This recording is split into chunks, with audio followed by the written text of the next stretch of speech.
Good morning, good afternoon, and good evening, and thank you for joining the WHO NTD department for the launch of the WHO guideline on control and elimination of human schistosomiasis. The first one approved by WHO's Guidelines Review Committee, whose mandate it is to develop and implement procedures to ensure that WHO guidelines are based on the best available evidence and are produced in ways consistent with internationally accepted best practices. Now, as we well know, schistosomiasis is a waterborne disease of poverty and is mainly found in low-income countries in a number of tropical and subtropical parts of the world. So on the webinar today, we'll get to hear from a number of experts who will provide incisive evidence-based evaluations, regional perspectives, and from a select panel of global partners. Simultaneous interpretation is available in English and French for those that would prefer to use this feature. Details on how to access this is on the screen now. Head to the bottom of your Zoom page and click on interpretation to select the language of preference. Slido will be the app to use to post questions for panelists. Again, the slide will appear on the screen. As usual, this webinar will be live streamed, and we encourage you to also use your social media platforms to share key messages and anecdotes using the hashtags NTD Roadmap 2030, Beat NTDs, and always remember to tag at WHO. And of course, there's a number of other hashtags you could use: women's health, environmental management, vector control, WASH as well. Now, before we begin, I'd like to invite Dr. Gautam Biswas, the Acting Director at WHO's Department of Control of Neglect and Tropical Diseases in Geneva, to say a few words as a tribute to the late Dr. Mwelin Tuli Malechela, a fierce advocate for health rights, especially for those who are underprivileged. And as you know, Dr. Malechela passed on after a long illness. Dr. Gautam Biswas, welcome. Thank you, Patricia. Dear friends, colleagues, and partners, as Patricia just mentioned, it is with immense sadness and heavy heart that we all have to accept this tragic news of Dr. Mwelin Malechela, our director for the Department of Control of Neglected Tropical Diseases, passing away on the 10th of February. Dr. Malechela joined WHO in 2017 and served in WHO Afro as the director in the Regional Director's Office from 2017 until late 2018, before she moved to the WHO headquarters as the Director of NTDs. Prior to joining WHO, Dr. Malechela served as the Director General of the National Institute for Medical Research in the United Republic of Tanzania. She was the first woman to occupy that position, and she also founded the Tanzanian lymphatic filariasis elimination program, which she led as its director. Dr. Malechela was a globally esteemed and respected scientist and researcher, and among the most well-known, respected female researchers and scientists and public health leaders in Africa. She was an inspiration to many, like me, a friend and one who commanded respect. She was approachable and friendly, enjoyed sharing real and personal conversations about life, and always loved to have a laugh. Dr. Malechela worked to improving the health and well-being of the most vulnerable and was a great advocate for gender equity and rights. She led the development of the new roadmap for neglected tropical diseases 21 to 2030 that was launched in January 2021. And in her true spirit of consensus and taking everyone together, she developed this roadmap with a very large-scale discussion, and many of you who are attending this webinar would have been part of that development process. That was the trademark of Mwele, taking everyone together.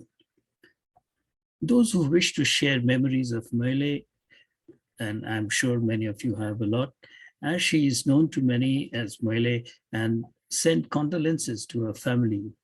A virtual livredor has been established in a name on the Kudo board, and we will be sharing a link in the chat so that you can access them. May I now request all to observe a moment of silence as a mark of respect to this great person.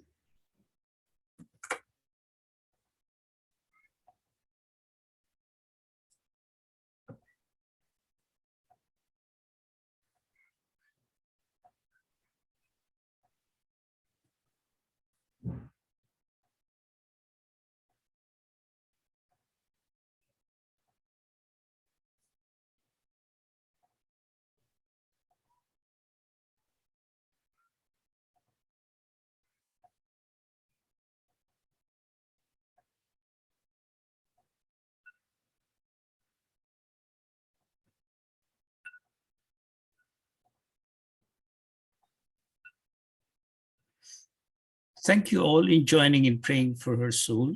May she rest in eternal peace. Back to you, Patricia. Thank you, Gautam.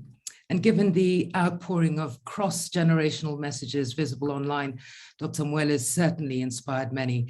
We will certainly miss her energy, her integrity, and her voice as a defender of health rights and human rights overall. The WHO's roadmap for 2021 to 2030 targets the elimination of schistosomiasis as a public health problem in all endemic countries and the interruption of transmission in selected countries. How far have we come?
Now, as you've seen on that short video, 241 million across the globe require preventative treatment annually as a consequence of schistosomiasis. Now, over the past 20 years since the WHO Expert Committee in 2002, the work and the vision of a world without schistosomiasis has been scaled up severally. Let's get to hear what has been achieved. And for that, I'm delighted to welcome a preeminent contributor to the world of immunology and epidemiology of schistosomiasis globally, who chaired the Guideline Development Group. It's a pleasure to welcome Paul Hagen, and Dean. He's also Dean in the Faculty of Health Sciences at the University of Hull in the UK. Perhaps you could start us off by telling us what it took to assemble so many experts for the Guideline Development Group, Paul. I think the real challenge, Patricia, was not defining the group or finding people to contribute to the group, but who we would leave out of the group. We were fortunate in the world of schistosomiasis to have many experts from around the world who have a great deal of experience working in laboratory and field settings and in control programs to control this disease. So the Guidelines Development Group was brought together from these leading professionals, people with a range of backgrounds and diverse specialties, including those researchers and control experts. We met first of all in Geneva to consider and debate the latest scientific evidence and the systematic reviews provided by the systematic review team. And subsequently, we had a series of online meetings and at times very robust discussions and vigorous debates. And these allowed us to derive the final set of recommendations that are central to the guidelines being released today. Throughout that process, we were assisted by the guideline methodologist and co-chair of the group, Hassan Murad from the Mayo Clinic, and the guideline lead writer and editor, Nathan Lowe from University of California. And their efforts were invaluable in helping us stay on track with the required process, but also in reaching the final guidelines that we've set out today. And in that process, I would like to acknowledge the support of the External Review Group, the Guideline Steering Group, the Review Committee Secretariat, Dr. Garba, Dr. Biswas, and the late Dr. Mwele at WHO. Why do we need revised guidelines? Well, back in 2001, as you say, the World Health Assembly resolution defined a new global strategy for control of schisto through preventive chemotherapy programs. And over the past 15 years, new scientific evidence has combined with a more ambitious public health goal of eliminating schistosomiasis as a public health problem. And the parallel increase in the global supply of praziquantel has meant that this is genuinely possible. And it's highlighted the need to update the public health guidance. So, you know, robust conversations are one thing, but as we know, challenges are an important element for growth. Can you tell us about what you faced and how did you resolve them? So in the past, guidelines were based mainly on expert opinion. On this occasion, we looked very, very carefully at the scientific evidence that had been provided. We looked very carefully at the comprehensive systematic reviews that we had, and we consulted other people from around the globe who were experts in this field. We genuinely tried to reach a consensus on the recommendations, and sometimes that meant quite hard decisions had to be made. But again, through agreement, through repeated discussions, and we had many repeated discussions on Teams and on Zoom, we managed to get a set of guidelines that we believed all the people in the group could agree with and sign up to. And more importantly, guidelines that allowed flexibility at the country level for the implementation of these guidelines. We had to keep in mind the diversity of the epidemiological settings in the various countries around the world for this disease. Thank you so much, Paul. Allow me to bring in Amadou Garbe-Jirmé, who's a scientist at WHO's Department of Control of Neglected Tropical Diseases in Geneva. Amadou is an expert who has worked for more than 25 years on the research and control of this disease, and now leading WHO's Global Schistosomiasis Program. This is a huge achievement. Is this then the very first schistosomiasis guidelines approved by the Guidelines Review Committee?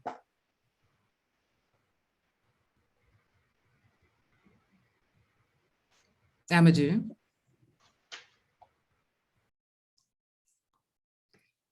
That's interesting. A lot of times it's usually me here in Kenya worried about my Wi-Fi, but obviously there's problems in Geneva as well. Oh, there's Amadou. Yeah, thank you. I was saying that this guideline is the very first schistosomiasis guidelines approved by the Guideline Development Group. This guideline contains recommendations for control and elimination of schistosomiasis, both elimination as public health problem and transmission interruption. So I'm going to summarize the 6 recommendations that have been developed for this guideline. Right. It is also completed by numbers of implementation considerations that will make them actionable for people implementing the recommendations. Great, go ahead. So the first recommendation is about the prevalence threshold to implement preventive chemotherapy for all. The particularity of this recommendation is to include all at-risk group in preventive chemotherapy when the prevalence is 10% and above. So it's written as in endemic communities with prevalence of schisto of 10% and above, WHO recommends annual preventive chemotherapy with a single dose of praziquantel at a minimum coverage of 75% for all age group from 2 years old, including adults, pregnant women after the first trimester, lactating women, to control schistosomiasis morbidity and advance towards eliminating the disease as public health problem. The second recommendation is about the situation when the prevalence is below 10%. So in endemic communities with a prevalence of infection below 10%, WHO suggests one of the two programmatic approaches. The first is in areas where there have been a program of regular preventive chemotherapy to continue the intervention at the same frequency or at a reduced frequency towards interruption of transmission. In areas where there has not been a program of regular preventive chemotherapy, to use a clinical approach of test and treat instead of preventive chemotherapy targeting the population. The third recommendation is about the preventive chemotherapy in hotspots. Hotspots are areas where prevalence is above 10% and where after 2 consecutive annual rounds of mass treatment, the prevalence reduction is less than 30%. So in these communities with prevalence of infection of 10% and above that demonstrate lack of an appropriate response to annual preventive chemotherapy, despite adequate treatment coverage, WHO suggests consideration of biannual, twice a year instead of annual preventive chemotherapy. The recommendation 4 is about mainly access to treatment for all. So WHO recommends that health facility provide access to treatment with protocol to control morbidity due to schisto in all infected individuals, regardless of age, including infected pregnant, excluding the first trimester, lactating women, preschool children below 2 years of age, and the decision to administer the treatment in children under 2 years of age should be based on testing and clinical judgment. The recommendation 5 is about all the other strategies that contribute to reducing the morbidity and reducing the transmission of schisto. WHO recommends in the recommendation 5, wash interventions, environmental interventions, water engineering and focal snail control with molluscicide, and behavior change intervention as essential measures to help reduce transmission of schistosomiasis in endemic areas.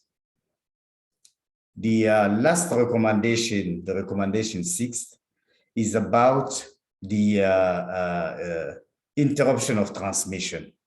So in this recommendation, WHO provide guidance for the framework of diagnostic to use in snails, in humans, and also in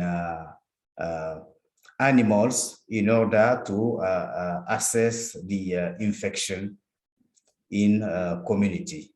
So in communities approaching interruption of transmission, defined as autochthonous, as having no autochthonous human case reported for 5 consecutive years, WHO suggests a verification framework that consists of testing of schistosoma infection in human with a diagnostic test that has high sensitivity and specificity, and this requires the use of a 2-step diagnostic process, started with a high sensitivity test combined with a second high specificity test.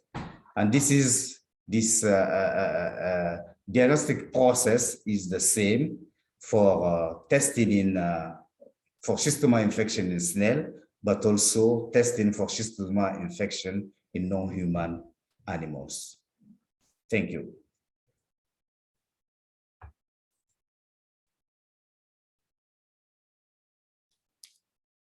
It would help if I actually switched my volume on, but thank you both for shedding some light on the process and the recommendations that form the axis of the guideline development group. I must say the launch has garnered much attention, so thank you to the nearly 600, well, it's actually past 600 that are in attendance today. But let's hear a few more thoughts around this guideline. Let's have this video. 20 years later, we can really realistically hope to eliminate schistosomiasis in the years to come. And the initiative shown by the World Health Organization to control and eliminate schistosomiasis will surely be successful. The major implication of the new guideline is that more population groups will require preventive chemotherapy, with those infected being able to access treatment in health facilities. There will be need to integrate preventive chemotherapy, watch interventions, and snail control to reduce schistosomiasis transmission. The transmission of schistosomiasis in Africa after the 10 years of work by endemic countries has dramatically dropped, and it's time for some of the countries to reach the target of elimination towards the target set for in the new roadmap for 2030. The guidelines are very clear. They specifically address the issues that are most important, like the thresholds for prevalence, the diagnostic tools that have to be used, the establishment of water sanitation, and the WASH principles that have to be established to assure that transmission is reduced together with the continuous distribution of preventive chemotherapy. It is impressive the number of people that have contributed to this guidelines, and I think they represent a major step forward towards the elimination of schistosomiasis, especially to reaching the goals by 2030. Schistosomiasis is a complex disease with a complex transmission cycle requiring comprehensive measures to permanently eliminate it. Hence, the persisting controversy around what the soundest public health approach is: control, elimination as a public health problem, or interruption of transmission. I believe this guide solves the issue because it presents a range of measures that countries can adopt depending on the goal they wish to set in their local context. That is because endemic countries are all at different stages in managing schistosomiasis. The guide presents the measures with the level of underlying evidence, but also brings in public health arguments to rate the strength of recommendations. There is very much a One Health perspective for the control, elimination of the public health problem, and also in certain conditions, interruption of transmission and its verification of schistosomiasis.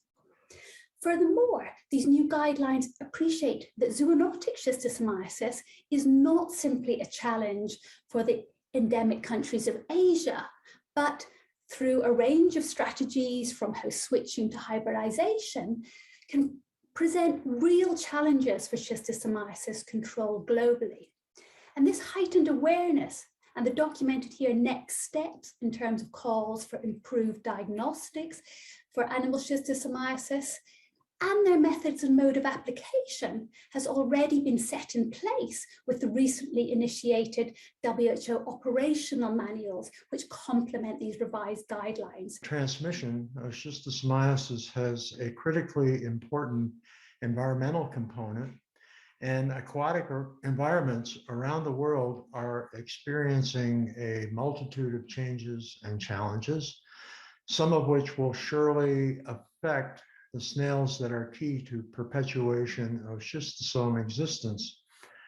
One challenge not to be overlooked is to correctly identify the snails suspected of being involved in transmission. In endemic communities where the prevalence of schistosoma species is greater than 10% and demonstrate a lack of appropriate response to annual preventive chemotherapy, where proven coverage is greater than 75%, W suggests consideration of biannual, twice-a-year treatment instead of annual preventative chemotherapy.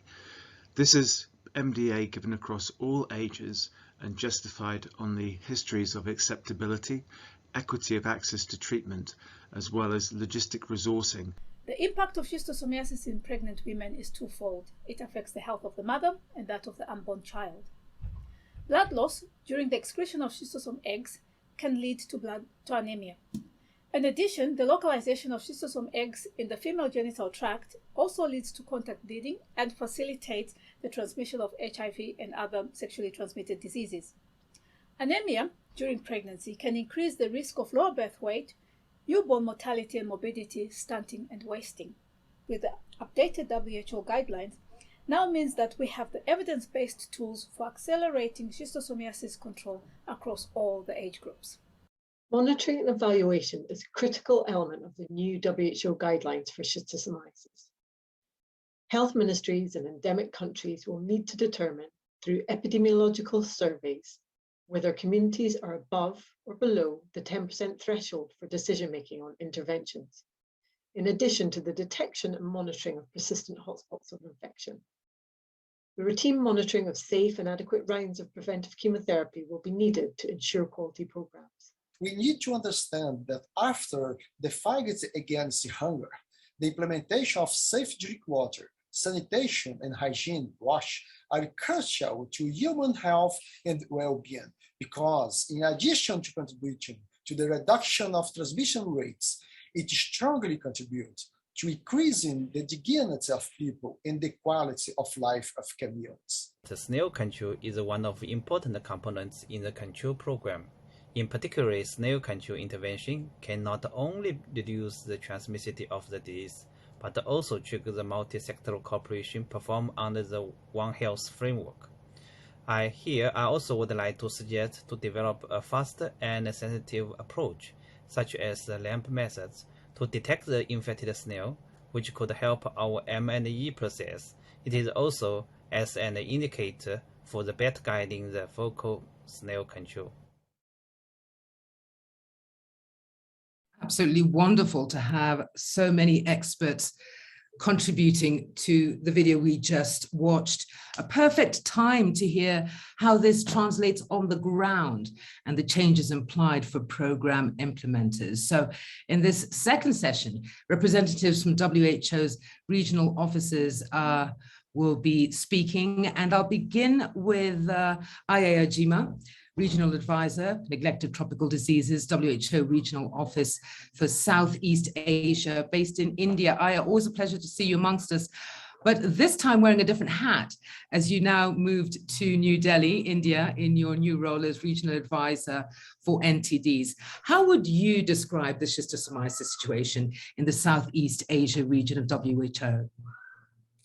Thank you. I'm still learning, but so in the Southeast Asian region, Indonesia is the only endemic known to be endemic for schisto, and there it has a Schisto japonicum, and so which has a major zoonotic component. And Indonesia has a very long history of the efforts to control schistosomiasis, primarily with the MDA strategy, but also recently more comprehensive strategy involving WASH and One Health sector. Because the many years of MDA in this country targeting all community members, including adults, have reduced the prevalence to even below 0.1% prevalence. So they are really gearing up their efforts towards interaction transmission. And in envisioning a world without schistosomiasis, how will this new guideline help to eliminate the disease?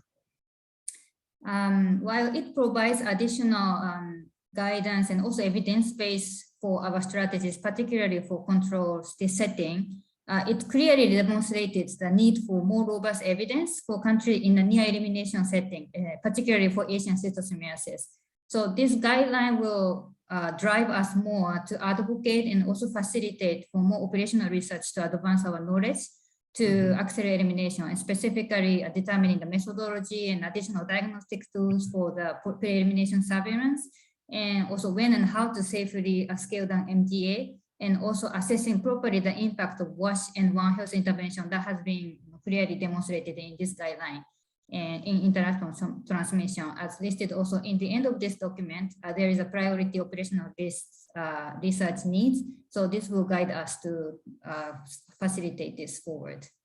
Great stuff. Thank you, Aya. Painting the picture for the WHO Regional Office for the Americas, we have the Regional Advisor for Neglected Infectious Diseases, Ruben Santiago Nichols.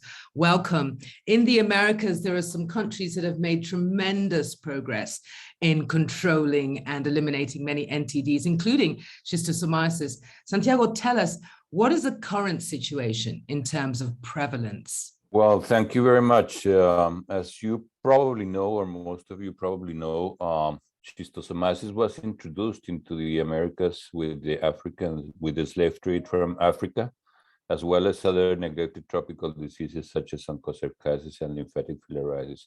We only have one species of schistosoma, which is Schistosoma mansoni, and historically we have had, let's say, two major hotspots for schistosomiasis. One of them is the Caribbean countries, about 8 Caribbean countries that are islands mostly, with the exception of Suriname. And then we have 2 other continental countries in South America with schistosomiasis transmission, which are Brazil and Venezuela. We estimate that around 1.5 to 2 million people require preventive chemotherapy in Brazil and Venezuela, most of them, about 90%, in Brazil. So those 2 countries, Brazil and Venezuela, would need to ramp up their efforts towards eliminating schistosomiasis as a public health problem. The other countries in the Caribbean, which include Antigua and Barbuda, Dominican Republic, Guadeloupe, Martinique, Montserrat, Puerto Rico, St. Lucia, and Suriname, we suspect that they have already interrupted transmission, or at least eliminated schistosomiasis as a public health problem. So there we need to verify the interruption of transmission of schistosomiasis, and the guidelines provide very good guidance regarding the process for and studies necessary to verify the interruption of transmission. So we expect to advance in the next few years. We expect to interrupt transmission, achieve the interruption of transmission of schistosomiasis in the Caribbean by 2030 or earlier, and then further advance towards that goal in Brazil and Venezuela. I was going to ask you about implementation, but yes, thank you very much there, Santiago. Supriya Warusavithana, you're the Regional Advisor for Neglected Tropical Diseases at the WHO Regional Office for the Eastern Mediterranean, based in Egypt. 22 countries under your remit, many of which now have low endemicity, given the great strides against schistosomiasis. Now, keeping the low transmission areas in mind, how will the guideline help control activities? Thank you, Patricia. As you mentioned, there are 22 member states in WHO Eastern Mediterranean region, but these countries have different status of endemicity for schistosomiasis. Currently, 8 countries in the region has to be evaluated, either for validation of elimination of the schistosomiasis as a public health problem, or verify the interruption of transmission. They are Iran, Iraq, Jordan, Morocco, Oman, Saudi Arabia, Syria, and Tunisia. So in the countries with the low transmission areas, these guidelines emphasize that ultimately to eliminate the local transmission, snail control in combination with WASH interventions is important, especially the recommendation number 5, which was presented by Dr. Amadou. So, and this is also emphasized on the importance of sensitization and public health awareness campaigns to ensure the high acceptance of snail control interventions. Other than that, the recommendation number 6 in this guideline proposed a verification framework, which is very useful, as mentioned by my previous colleagues, very useful for the countries who are already reaching interruption of transmission. And this also provides evidence-based information on the testing for schistosoma infection in humans, snails, and non-human mammalians host with a diagnostic test that has high sensitivity and specificity. So this will assist especially the countries with low transmission areas approaching the interruption of transmission. It also provides evidence on the importance of two-step verification of schistosoma infections. So this is, and also this guideline promises that the developing manuals on the procedures for verifying interruption of schistosomiasis transmissions, which we are waiting for. You could see me about to jump in there, but I was going to say, you could briefly tell us, considering the region as a whole, what changes that you foresee as a result of the guidelines? Yeah, so those, other than having the areas with low transmission area, we have also 4 countries which are conducting preventive chemotherapy to reach the elimination targets. They are Egypt, Somalia, Sudan, and Yemen. So the context of this guideline caters to the needs of all the countries which are conducting interventions to control schistosomiasis, reaching elimination as a public health problem, and moving towards interruption of transmission. So the countries which are conducting preventive chemotherapy, some use different thresholds and frequencies. So this guideline providing the evidence-based information for helping the ministries to decide on how to conduct preventive chemotherapy. And these are the recommendations which is already explained by Dr. Amadou. And then the guideline also provides the importance of co-implementation of WASH interventions with mass treatment campaigns, because this will speed up the achievement of morbidity control and elimination as a public health problem. This will reiterate the countries to the importance of conducting not only preventive chemotherapy, but also WASH interventions to reach elimination target.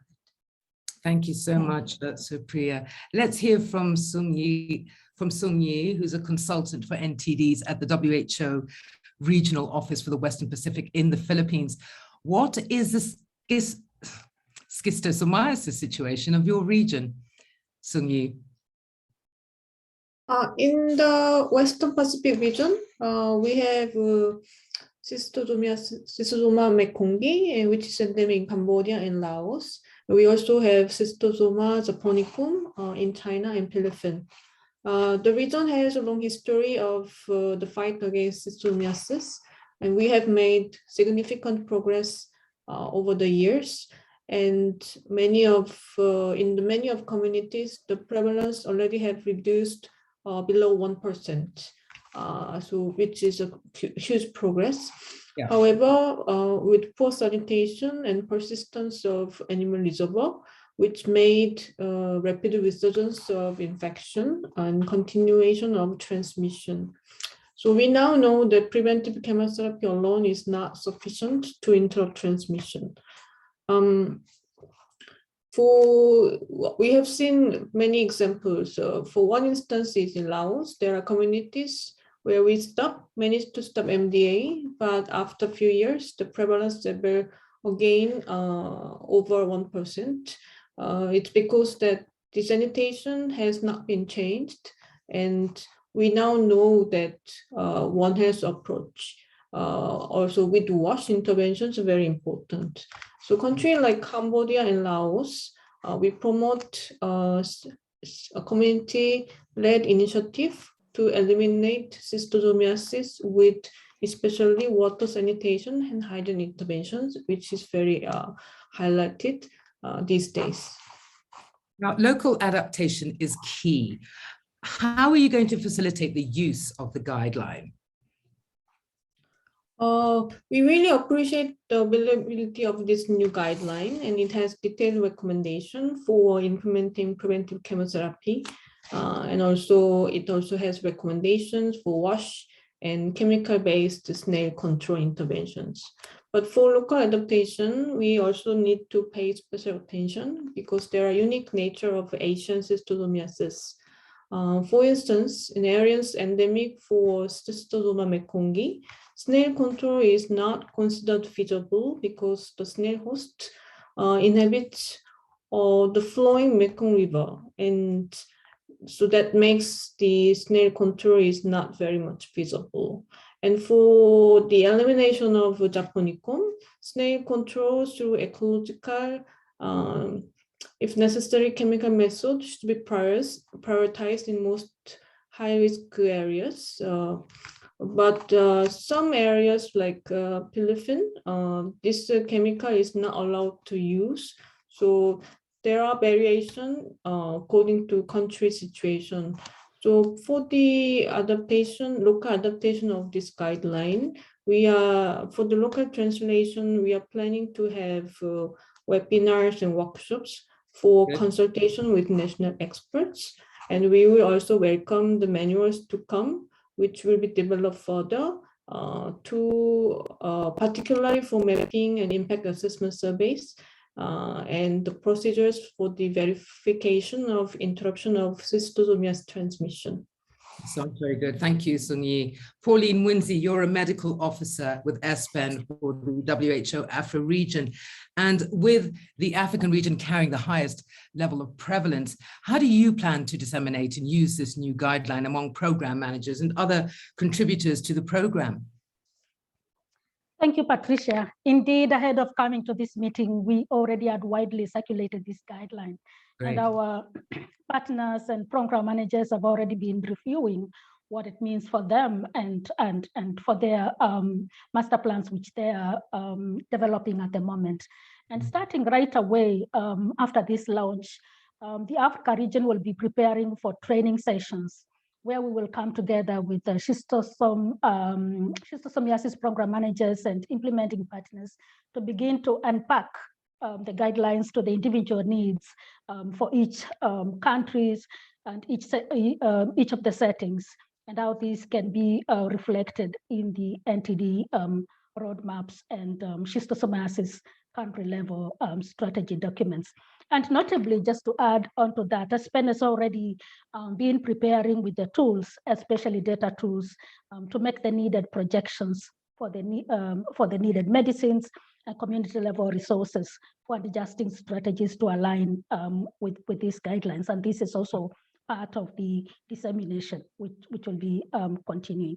And we shall continue as well as already started in 2021 with a review on a case-by-case basis for medicines needed for the populations that are not yet covered by the available donation of praziquantel, while exploring together the sources for covering these gaps.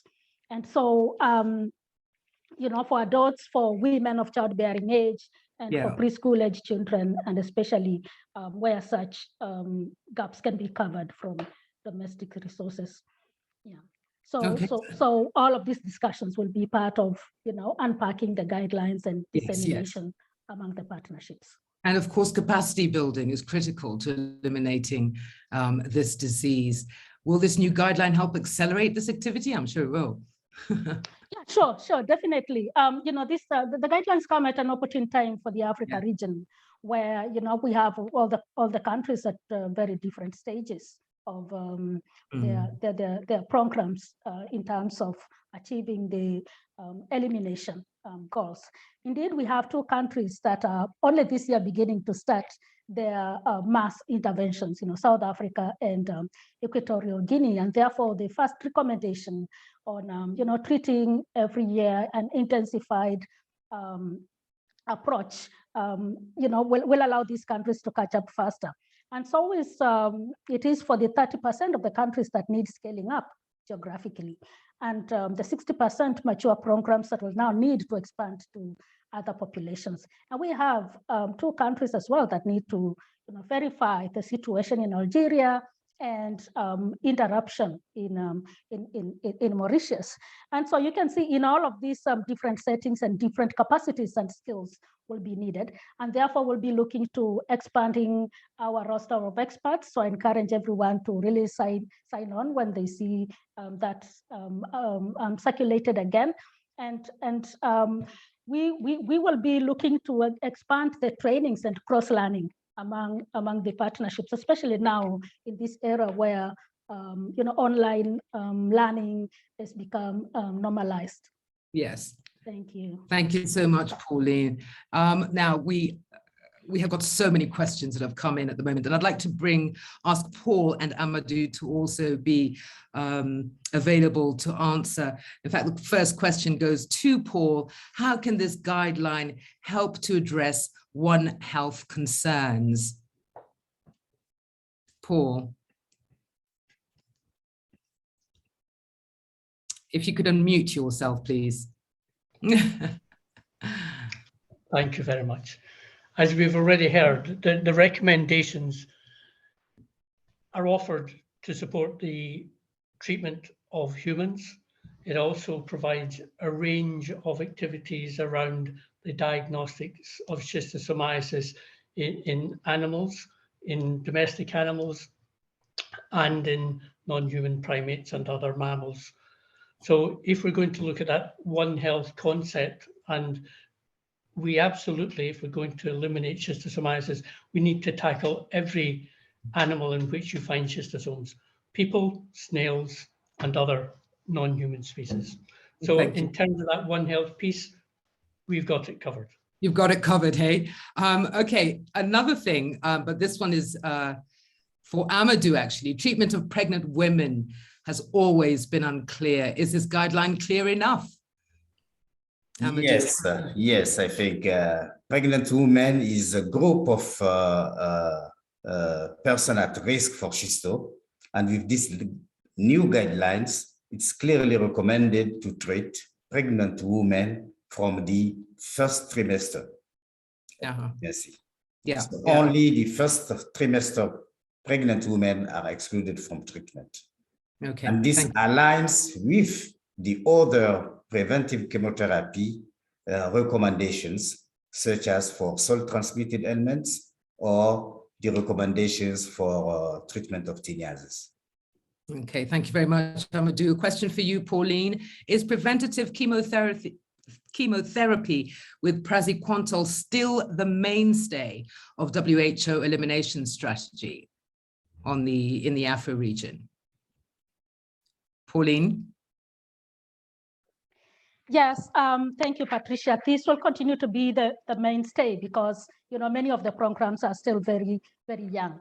But we need to expand as early as possible, beginning right away to all of the other strategies, especially the cross collaborations with the WASH sector and all of the other line sectors to ensure we are doing the appropriate environmental management and sanitation. Okay, Aya, a question for you. Do you think that there is a risk of schistosomiasis being introduced into new geographic areas due to climate change? How do the guidelines help address this threat? I'm not sure if that's like that I'm the right person to respond, but yeah, definitely, maybe not so much in our region, I guess, but then definitely like in some of the even Asian countries, there is that concern always being raised in the discussion and technical consultation, and that is definitely one of the operational research topic that should be supported by the research partners. Paul, perhaps you wanted to add to that?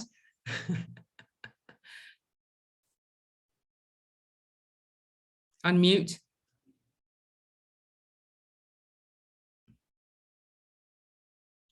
Paul, have we lost you there?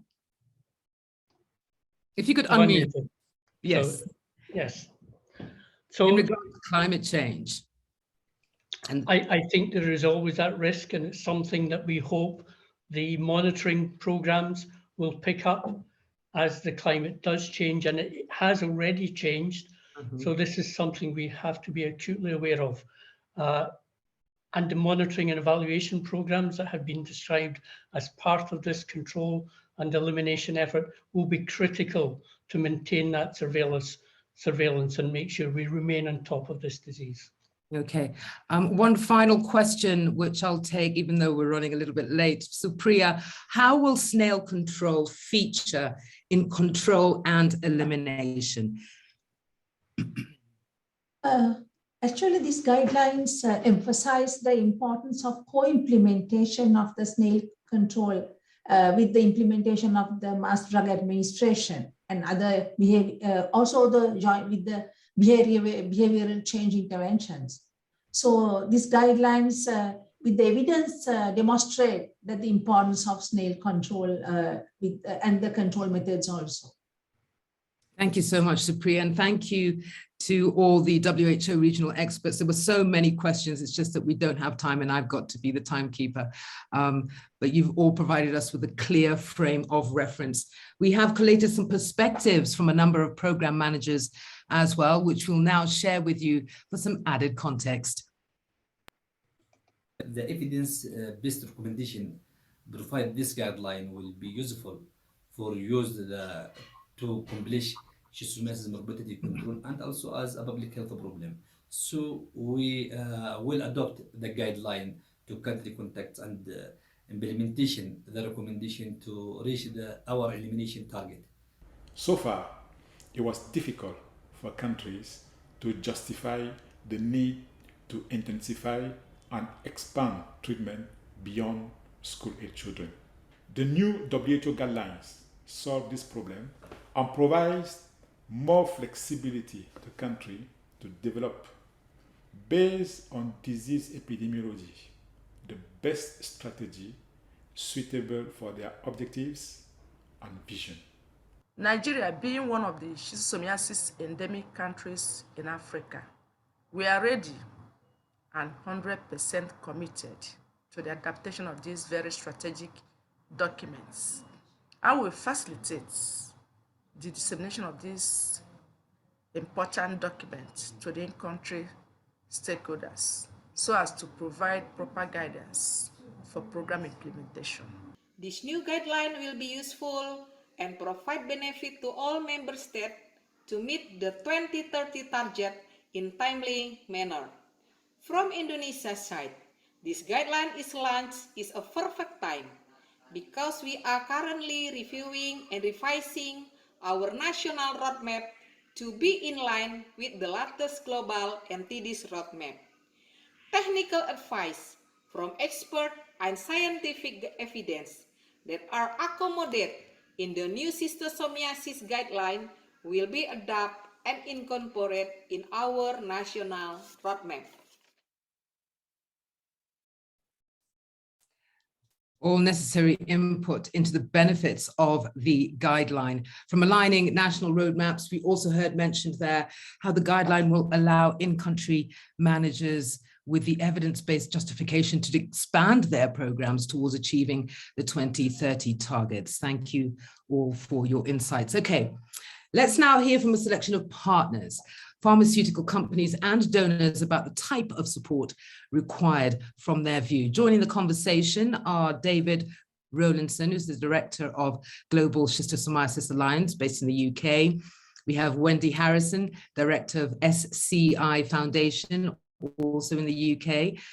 Darren Evans, Program Director, USAID Neglected Tropical Diseases Program, and Johannes Waltz, who's the head of the Praziquantel Donation Program at Merck, based in Germany. Let's start off with you, David. Partnerships play such an important role and past progress could not have been achieved without partners' contribution. We now have a new guideline. How will your organization, the Global Schistosomiasis Alliance, organize support for the dissemination and use of this guideline? Thanks very much, Patricia. How wonderful it was to hear all those perspectives. And I'm truly delighted to be able to participate today at this important launch event. It's really fantastic that we now have 6 evidence-based recommendations on control and elimination of human schistosomiasis. And I think probably the first thing I would like to do is congratulate all those people who are involved in the whole process. But most importantly, armed with this document, we are now in a stronger position to move forward to achieve the targets set by the WHO NTD roadmap.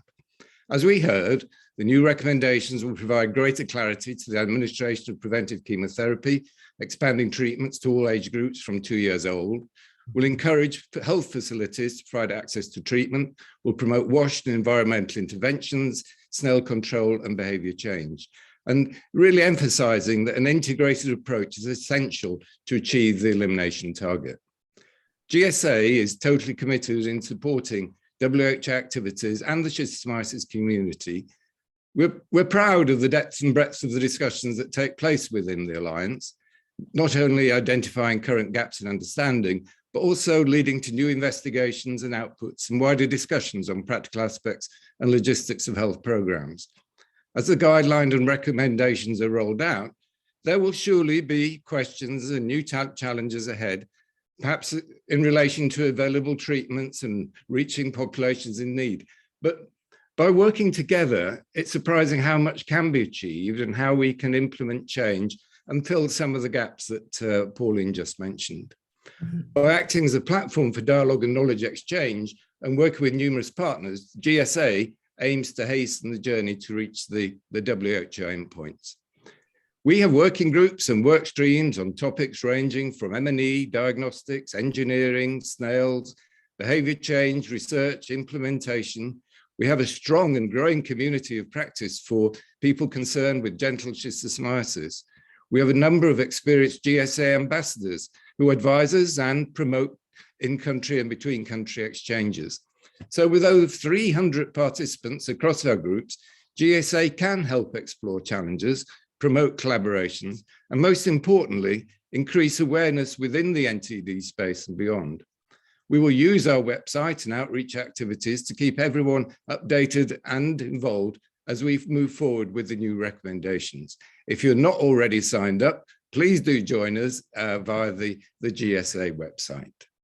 Thanks so much, David. Wendy, turning to you, your organization, the SCI, is another major stakeholder and implementation partner in many countries.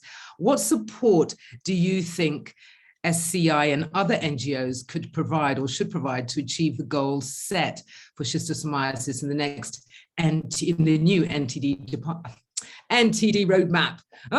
I'll get there in the end. Brilliant. Thank you, Patricia. Yeah, and actually it's a particular pleasure for us at the SCI Foundation to have this opportunity today, as the launching of the new guidance actually coincides with us celebrating 20 years of supporting ministries of health to reduce or control morbidity, and obviously more recently to target schisto elimination. So as very long-term partners and members of the broader NGO community, we'd first just like to join David and others in congratulating the WHO on the launch of this guidance, which we see as a really crucial step to countries reaching the goals of schisto that are laid out in the NTD roadmap to 2030. You know, and we've heard all those brilliant perspectives from the different regions. And also to contribute actually to the achievement of broader development goals and ultimately health equity.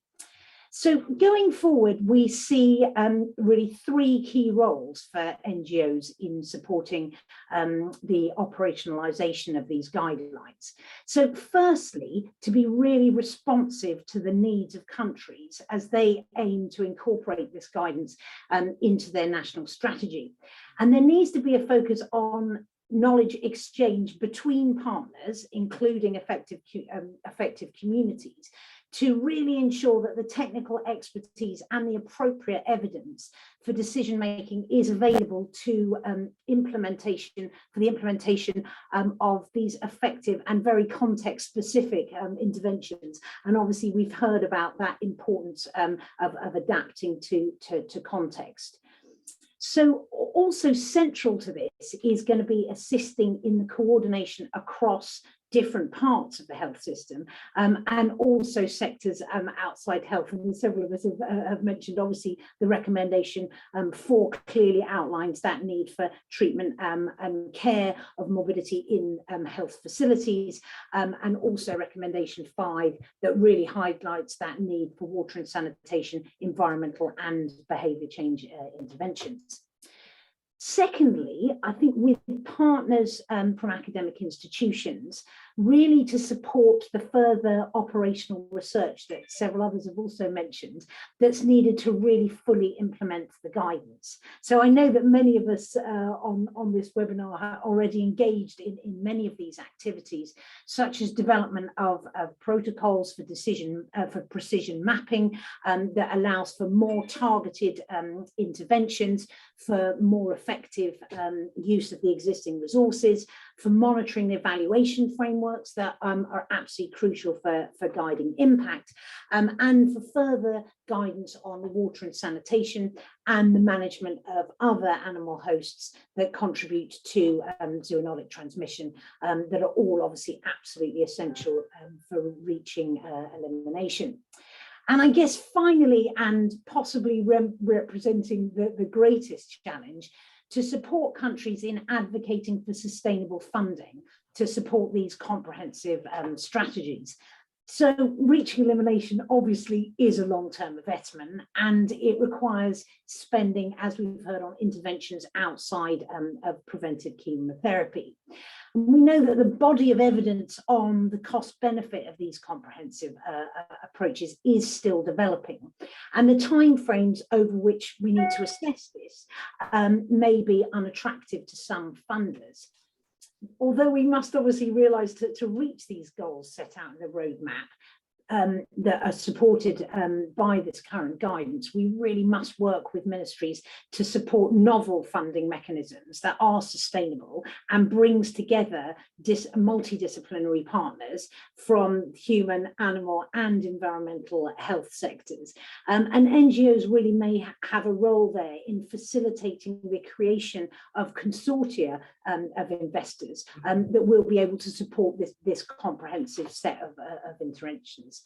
So I guess to summarize, we see the role of NGOs such as ourselves to support a two-way knowledge exchange to implement the new guidance, to support additional research and work to further operationalize the guidelines, and really to support governments where needed to mobilize resources for these comprehensive interventions. And we obviously look forward to working with the WHO and the broader Schisto community to support this the implementation of these guidance, which really is such a crucial step to reaching our collective goals. Thank you.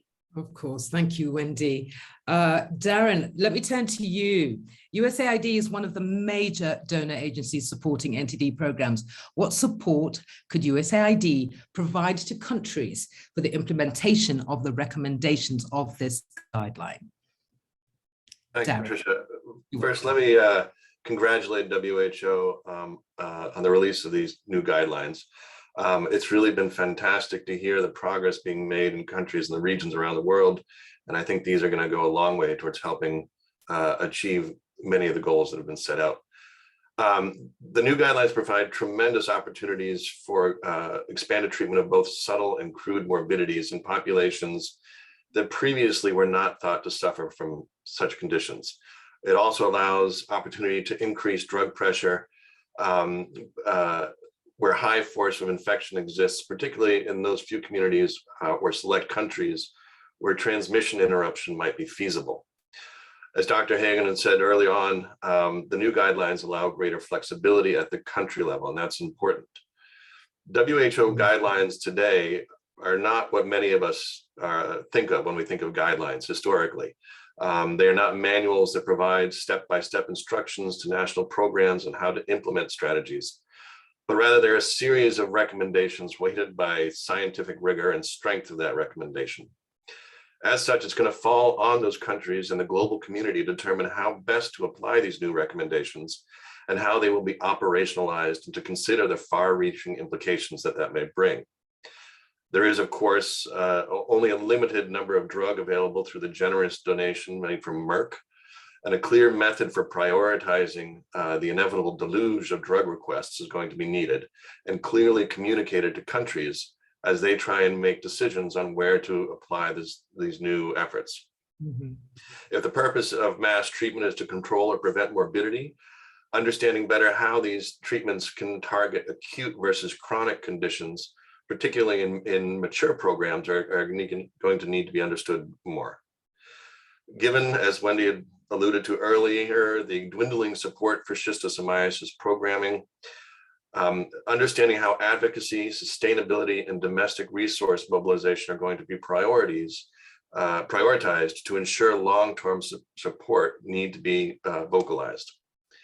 USAID sees its role in this space as working with other member states, particularly the endemic member states, to understand how and where to apply these new guidelines in resource-poor settings.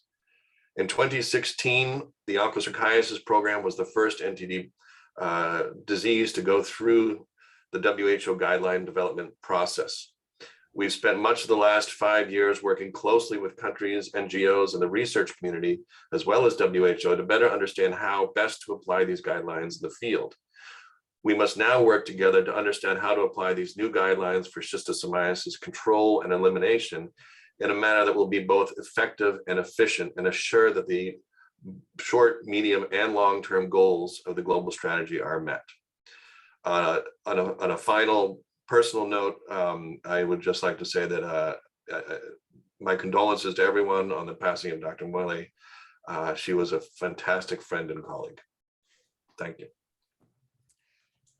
Thank you very much, Darren. Johannes, very quickly turn to you now, because we only got another minute before we can do another Q&A. Merck donates up to 250 million tablets of the WHO recommended medicine praziquantel annually. And this has enabled us to scale up mass treatment campaigns against schistosomiasis for mainly school-aged children in the African continent. What does this new guideline mean to your company that has pledged to keep up with the donation until elimination is achieved? And how do you envisage to support the recommendations of the new guideline? Thank you, Patricia, for these very pertinent questions. Let me first of all very quickly follow Darren, Wendy, and David in congratulating WHO and all the experts who were involved in drawing up these recommendations on this great achievement. The new guidelines are, of course, a very important milestone for us, as for all the schisto stakeholders, to reach to the ultimate goal of elimination. And for us, as for so many other stakeholders as well, it is now really equally important to bring these recommendations to life, as it were. I was personally particularly impressed that in drawing up the recommendations, the guideline panel has taken factors other than the certainty of evidence into account, including cost and resources. And cost and resources also, I guess, include praziquantel, and that's where we come in. What we probably need to do now is to, and this is what really affects us, is to ascertain what impact exactly the recommendations might have on praziquantel demand in the future. Let me at the same time make it perfectly clear our commitment to provide up to 250 million tablets of praziquantel per annum remains firmly in place until elimination as a public health problem has been achieved. So we are in this for the long run. But at the same time, we need to ensure that the current quantities from us, 250 million tablets, the guidelines talk about an additional 50 million tablets from other sources, that these available tablets are used in the most effective way possible.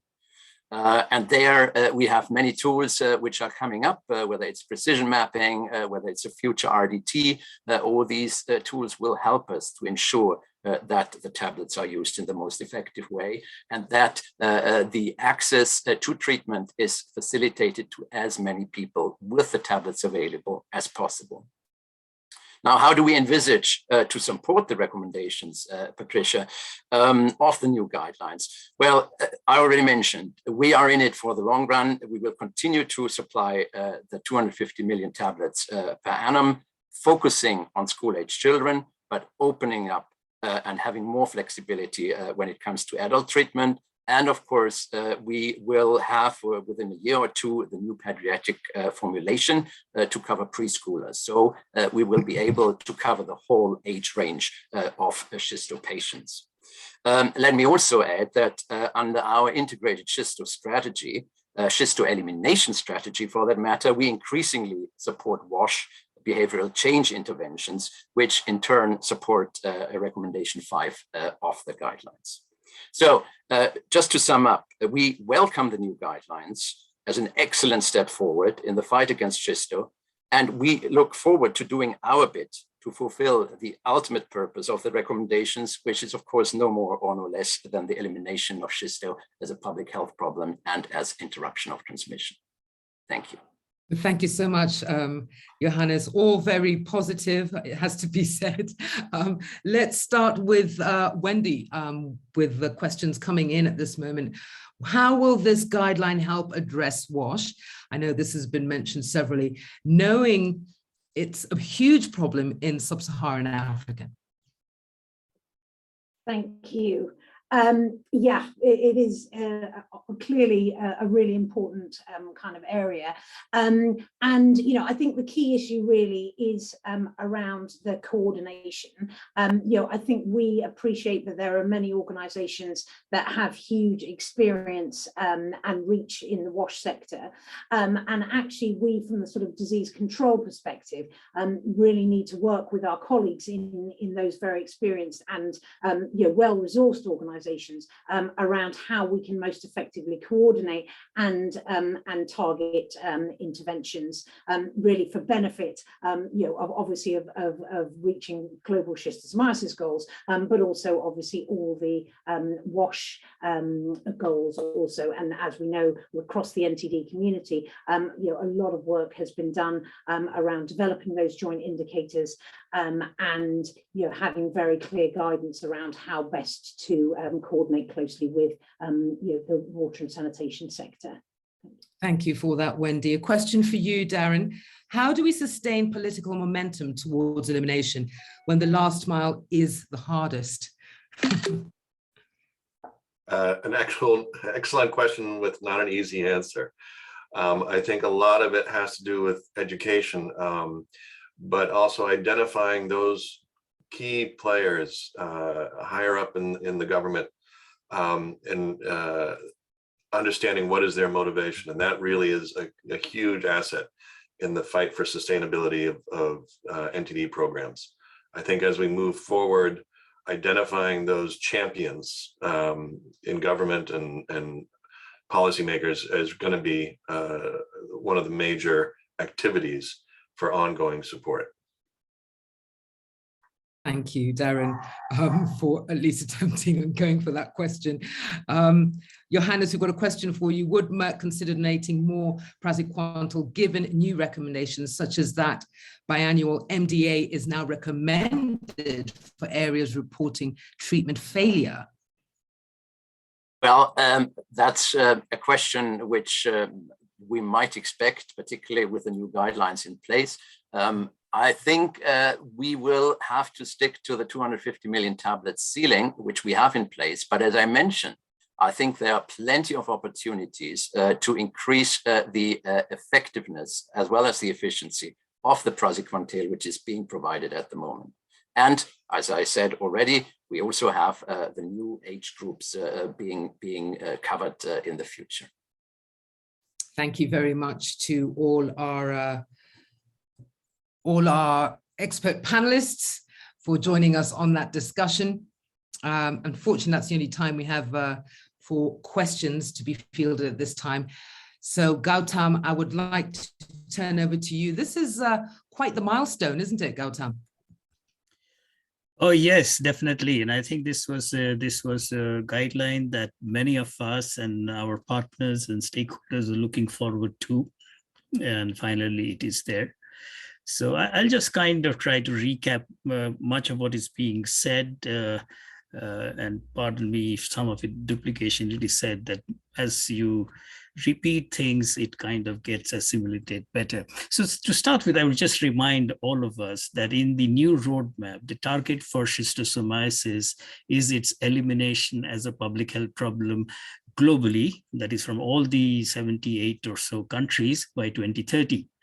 But there is another ambition in it that 30% of the countries are expected to even move to the next level of absence of human infection.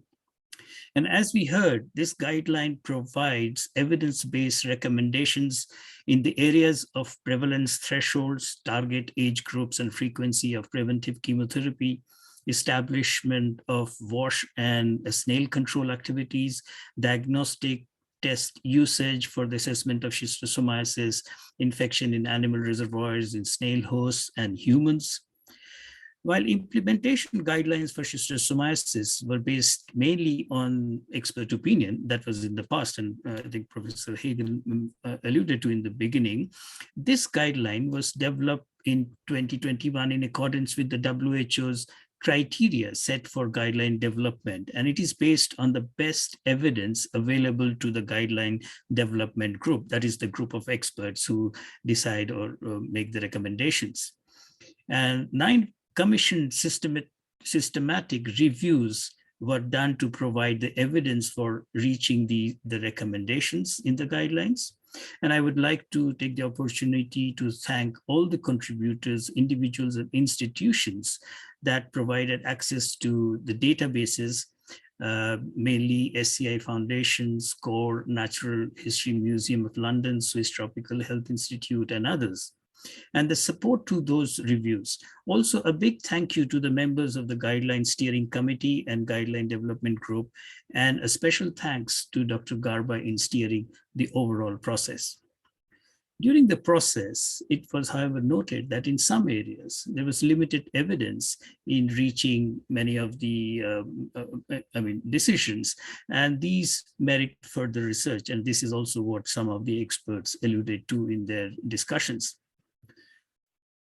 We believe that this guideline will provide support to program managers, health workers, and other stakeholders on the implementation of National Schistosomiasis Control and Elimination Program. We also heard that these guidelines will have to be adapted in the local context in each of the countries. As from our side, the guideline, which is now in English, will be translated into appropriate UN languages and further manuals to be developed. As Darren said, these are recommendations, but the how-to has to be also framed. Now, to convert the recommendations into actions and to change the lives of the vulnerable individuals, protecting them from the effect of schistosomiasis, I was very much encouraged by the commitments made by all stakeholders, including from the program managers of endemic countries, the academia, researchers, partners. And again, thank you, Johannes, to reiterate Mark's commitment of the donation of praziquantel and also being flexible on the target age group, and to the larger civil society, which has been crucial in the implementation. It will need 100% commitment from all of us to accelerate programmatic activities in moving towards the roadmap goals, which I believe are ambitious but achievable. Thank you. Back to you, Patricia. Thank you very much, Gautam. And yes, congratulations once again to the GDG for this excellent work.